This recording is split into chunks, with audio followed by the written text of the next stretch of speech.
So now I have my report, which is employee freight by date, and I also have my query out here, which is called query employee freight by date. Next, I want to create a user entry form, so I will come up to my Create tab, and up here, instead of the form wizard, I'm just going to choose form design, and I'm going to build this myself. So we'll start off with just a blank form here, and I'm going to go ahead and type in a nice little label for my form here. And I'll just call this something like Report Entry Panel. I'll go under the Home tab and under Format rather, and I'm going to go ahead and bump up the font size on this. Maybe we'll go ahead and make it 20 point, and I'll go ahead and stretch this out so we can see it. Next, I'd like to include a couple of Unbound text boxes. So I will come up to my Design tab, and I will click on my text box tool here. I'll click once, and it creates an Unbound text box. And I'm going to go ahead and just delete the label on this guy.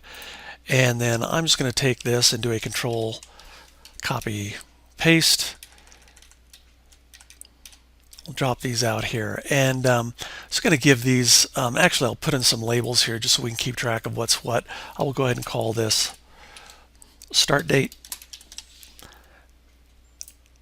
and I'll make a copy of this guy, and I'm going to call this one End Date. All right.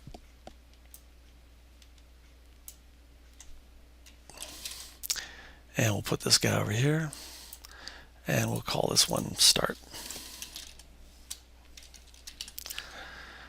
And now if I take a look at this in Form View, you can see I've got my start date and my end date. Now, just a little more to do here. I'll click here and move back to Design View. I'm going to come out and give these guys a name. Right now, if I double click on the edge of this thing, it brings up the property sheet for this guy, and under the All tab I can see this one's just called Text1. If I click on this guy, it's just called Text2, which is fine, but I want to give these something that will make some sense. So I will call this TXT Start. And when I click on this guy, I will call this one TXT End. So there's my naming, Text Start and Text End.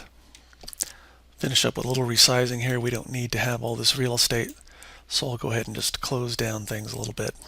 Give this form a little simpler look. And here's what we have in Form View.